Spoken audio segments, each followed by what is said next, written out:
بسم اللہ الرحمن الرحیم۔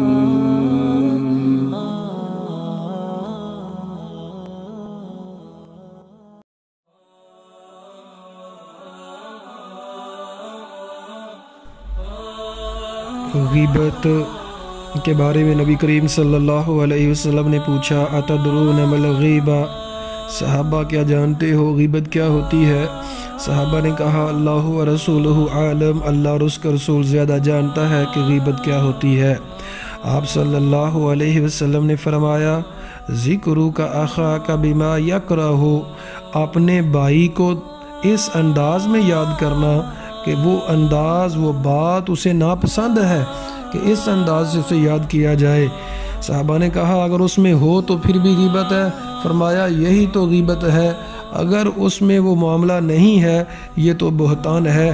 تو عزیز سامعین، غیبت کے بارے میں اللہ تعالیٰ سورۃ الحجرات میں فرماتے ہیں وَلَا يَغْتَبْ بَعْضُكُمْ بَعْضًا، ایک دوسرے کی غیبت نہ کیا کرو۔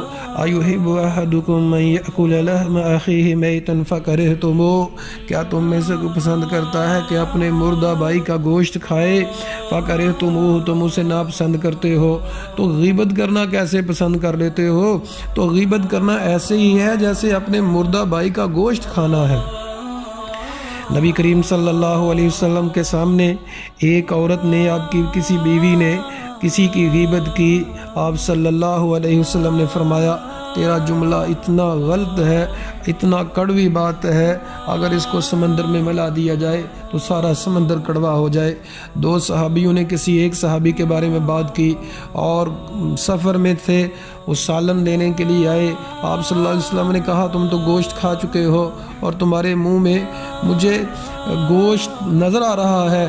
انہوں نے کہا ہم نے تو نہیں کھایا۔ کہا آپ نے جو غیبت کی ہے ایسے ہے اپنے مردہ بھائی کا گوشت کھایا ہے۔ عزیز سامعین، غیبت ایک ایسا گناہ ہے جس میں سارے لوگ شامل ہیں، بہت مزے سے لوگ غیبتیں کرتے ہیں۔ یاد رکھیے گا غیبت کرنا بھی گناہ ہے، غیبت سننا بھی گناہ ہے۔ نبی کریم صلی اللہ علیہ وسلم نے فرمایا جس شخص نے اپنے بھائی کی عزت کا دفاع کیا اللہ تعالیٰ اس کی عزت کی دفاع کرے گا۔ مطلب کوئی کسی کی غیبت کر رہا ہے اسے سمجھاتا ہے بھائی غیبت نہ کرو، کوئی اور بات کرو، کسی اور موضوع کے اوپر بات کرو، تو اللہ تعالیٰ اس کی عزت کا دفاع کرے گا۔ لیکن یاد رکھیے گا جو آپ کے سامنے کسی کی غیبت کر رہا ہے وہ کسی کے سامنے آپ کی بھی غیبت ضرور کرے گا، کیونکہ یہ انسانوں کے اندر گندی عادات ہوتی ہیں اور عادت آسانی سے چھوٹتی نہیں ہے۔ تو جس کو اللہ کا ڈر ہے اسے چاہیے کہ غیبت سے اپنی گفتگو کو پاک کر لے۔ اللہ سے دعا ہے اللہ تعالیٰ زبان کے گناہوں کی ہمیں حفاظت کرنے کی توفیق عطا فرمائے، کیونکہ نبی کریم صلی اللہ علیہ وسلم نے فرمایا دو چیزوں کی گارنٹی دے دو میں تمہیں جنت کی گارنٹی دیتا ہوں، ایک اپنی شرمگاہ کی اور ایک زبان کی۔ اللہ سے دعا ہے اللہ عمل کی توفیق عطا فرمائے۔